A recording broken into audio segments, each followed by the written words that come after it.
setelah langsung kesini. Wah, kelihatannya dari mukanya emang lagi padat ya. Lagi sibuk apa aja nih di kampus?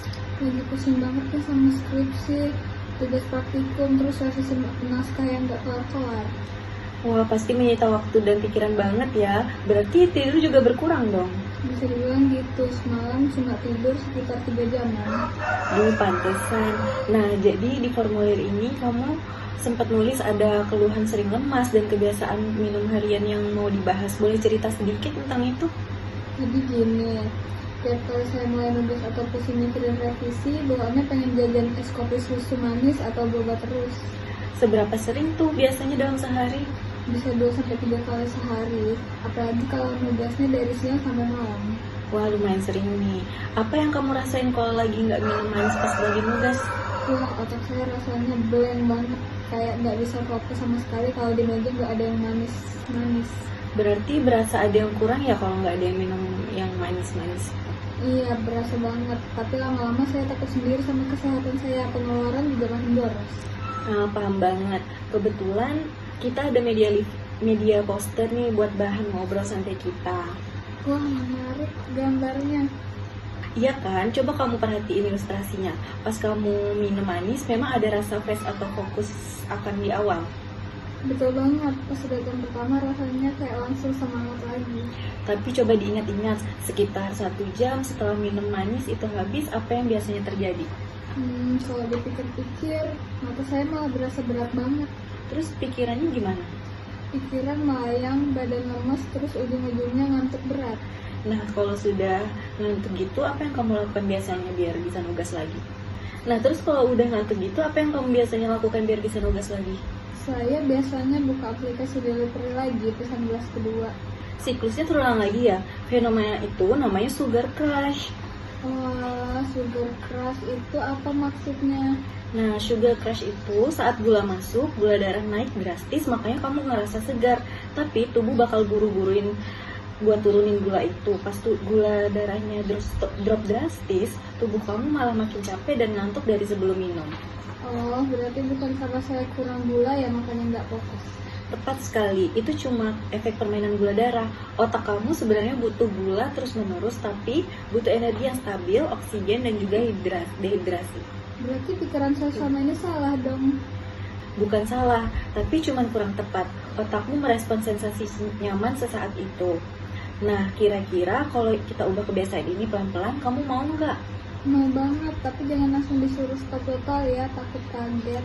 Tenang, kita pakai langkah kecil aja. Pertama, soal lingkungan nugasmu. Biasanya kamu order minuman manis kapan?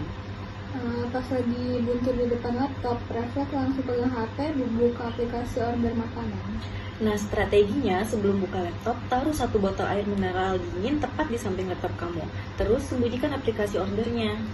Jadi pasangan saya refleks mau nyari minum yang terjangkau langsung air putih dingin ya? Tepat, itu namanya mengontrol pemicu. Terus langkah kedua, kalau pesen jajan manis, coba minta yang less juga. Kalau diganti kopi hitam atau americano itu boleh nggak? Boleh banget. Atau bisa coba susu kedelai, teh hijau, atau infused water yang ada di gambar poster ini. Kalau cemilannya gimana? Kalau cemilan, kamu bisa ganti ke cemilan segar kayak semangka, pisang, atau kacang-kacangan. Energi dari buah itu lepasnya pelan-pelan, jadi nggak bikin kamu ngantuk kayak gula seperti di minuman-minuman manis gitu. Wah, semangka dingin enak sih pas lagi pusing nugas. Nah kan, jadi kalau nanti malam kamu pusing nugas dan pingin pesan boba manis lagi, apa rencana yang bakal kamu lakukan? Pertama, saya mau minum air putih dingin yang udah disiapin dulu. Bagus, terus kalau masih ngerasa buntu? Saya mau coba berdiri bentar buat jalan-jalan atau ngemil buah semangka atau pisang. Terus kalau mau pingin jajanin kopi lagi? Pesan yang less sugar atau americano dingin aja. Luar biasa, kamu bisa nemuin solusinya sendiri.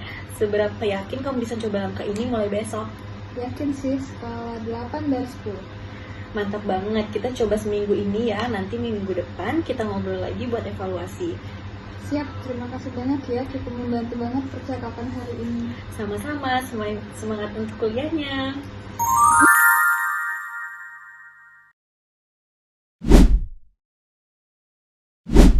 Selamat datang, terima kasih sudah bersedia datang. Sebelum kita mulai, saya ingin memahami kebiasaan makan dan situasi yang Anda alami sehari-hari. Apakah Anda bersedia untuk menceritakannya? Iya, saya bersedia. Sebenarnya saya akhir-akhir ini sedang makan malam berlebihan. Kalau sudah pulang kerja malam, saya bisa makan banyak sekali. Baik, bisa diceritakan seperti apa pola makan Anda dari pagi sampai malam? Biasanya pagi saya sarapan sedikit, kadang hanya kopi. Siang juga sering tidak sempat makan karena pekerjaan. Kalau makan pun paling sedikit seperti roti atau makanan ringan. Baru setelah pulang kerja saya makan banyak. Jadi selama bekerja Anda sering menunda atau mengurangi makan karena kesibukan. Kemudian makan dalam jumlah banyak setelah pulang. Biasanya Anda pulang sekitar jam berapa?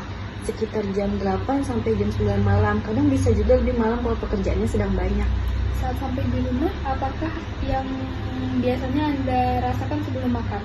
Sangat lapar, capek, kadang juga stres. Rasanya ingin langsung makan apa aja yang ada di rumah. Apa yang biasanya Anda pikirkan saat itu? Biasanya saya berpikir saya seharian belum makan, jadi wajar kalau makannya banyak. Setelah makan banyak, bagaimana perasaan Anda? Awalnya puas dan lega karena lapar hilang, tapi setelah itu kadang merasa terlalu kenyang dan menyesal. Saya berpikir kenapa saya masih banyak makan sebanyak ini. Apakah kejadian ini terjadi setiap hari? Tidak setiap hari, tetapi cukup sering, mungkin sekitar 4-5 kali dalam seminggu. Dalam sekali makan malam, biasanya makanan atau minuman apa saja yang sering Anda konsumsi? Nasi cukup banyak, lauk, kadang juga gorengan. Kalau masih lapar saya tambah nasi. Kadang setelah itu masih makan cemilan atau minuman yang manis. Bagaimana dengan aktivitas fisik Anda? Saya jarang olahraga, pekerjaan saya lebih banyak duduk di depan komputer. Pulang kerja saya sudah capek, jadi biasanya langsung istirahat. Bagaimana kondisi lingkungan ketika Anda makan malam? Biasanya saya makan sambil menonton TV dan menggunakan HP. Kadang kalau ada makanan di meja, saya terus mengambilnya meskipun sebenarnya sudah cukup kenyang. Oke, dari cerita Anda saya menangkap ada beberapa hal yang saling berhubungan. Makan siang yang sangat sedikit karena pekerjaan, merasa sangat lapar dan lelah, muncul pikiran bahwa wajar makan banyak, lalu makan malam dalam jumlah besar, kemudian merasa terlalu kenyang dan menyesal. Apakah gambaran tersebut sesuai dengan yang Anda alami? Iya, benar sekali. Menurut Anda, dari kondisi tersebut, bagian mana yang paling ingin Anda ubah terlebih dahulu? Saya ingin supaya tidak terlalu banyak makan malam. Saya juga ingin bisa mengatur makan siang supaya ketika pulang tidak terlalu lapar. Baik, jadi kita tidak akan berfokus pada melarang Anda makan malam, tetapi mencoba membuat pola makan Anda lebih teratur sehingga rasa lapar yang berlebihan pada malam hari dapat berkurang. Apakah Anda setuju? Saya setuju. Bagaimana kalau kita membuat tujuan yang lebih spesifik? Misalnya selama 2 minggu ke depan, Anda berusaha makan atau menyediakan waktu untuk makan siang yang cukup minimal 5 hari dalam seminggu, dan mengurangi kejadian makan malam sampai terlalu kenyang menjadi maksimal 2 kali dalam seminggu. Sepertinya bisa saya coba. Selain itu, kita bisa menambahkan tujuan untuk melakukan pencatatan sederhana setiap hari mengenai jam makan, rasa lapar sebelum makan, jumlah makanan secara umum, dan perasaan setelah makan. Apakah itu realistis untuk Anda? Ya, kalau hanya mencatat singkat saja, saya rasa bisa. Baik, jadi tujuan kita selama 2 minggu ini adalah makan siang minimal 5 hari per minggu, mengurangi makan malam sampai terlalu kenyang menjadi maksimal 2 kali per minggu, dan melakukan self-monitoring setiap hari. Oke, baik. Sekarang kita coba melihat salah satu pikiran yang muncul sebelum Anda makan malam berlebihan. Tadi Anda mengatakan saya seharian belum makan, jadi wajar kalau makan banyak. Iya. Menurut Anda, apakah pikiran tersebut sepenuhnya benar atau ada kemungkinan cara berpikir lain? Mungkin memang saya lapar karena belum makan, jadi saya merasa pantas banyak makan. Benar, rasa lapar Anda memang nyata, tetapi mari kita bedakan antara saya perlu makan karena lapar dengan karena lapar saya harus makan sebanyak-banyaknya. Apakah keduanya sama? Kalau dipikir-pikir tidak sama sih. Bagus. Lapar memang merupakan sinyal bahwa tubuh membutuhkan makanan. Namun makanan terlalu banyak sampai sangat kenyang belum tentu menjadi solusi terbaik. Menurut Anda, bagaimana kalau pikiran saya seharian belum makan, jadi wajar kalau makan banyak kita ubah menjadi saya memang sangat lapar karena makan saya kurang teratur. Saya boleh makan malam, tetapi saya bisa makan secara perlahan dan berhenti ketika sudah cukup kenyang. Bagaimana menurut Anda? Kedengarnya lebih masuk akal, jadi saya tidak merasa bersalah karena makan, tetapi juga tidak menjadikan rasa lapar sebagai alasan untuk makan sebanyak mungkin. Tepat. Tujuan kita bukan menyalahkan Anda ketika lapar, tapi mencari respons yang lebih membantu ketika rasa lapar muncul. Selanjutnya, saya akan menjelaskan melalui leaflet yang sudah saya siapkan. Leaflet ini membahas makan malam yang berlebihan. Intinya, makan malam berlebihan dapat dipengaruhi oleh beberapa faktor. Salah satunya adalah tidak makan atau makan terlalu sedikit sepanjang hari sehingga rasa lapar menjadi sangat kuat pada malam hari. Berarti masalahnya bukan hanya makan malamnya ya, tetapi juga karena siangnya kurang makan. Betul, kita melihat pola secara keseluruhan. Kalau siang Anda hampir tidak makan, wajar jika malam hari rasa lapar menjadi sangat kuat. Jadi intervensinya bukan sekadar mengatakan jangan makan banyak malam-malam, tetapi membantu Anda memiliki pola makan yang lebih teratur. Oke, saya mengerti. Untuk self-monitoring, Anda bisa mencatatnya secara sederhana.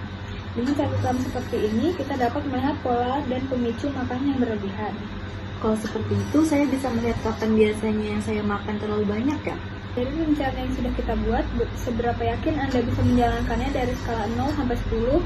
Dengan 0 berarti tidak yakin sama sekali dan 10 sangat yakin. Mungkin 7. Mengapa Anda memilih angka 7, bukan 4 atau 5?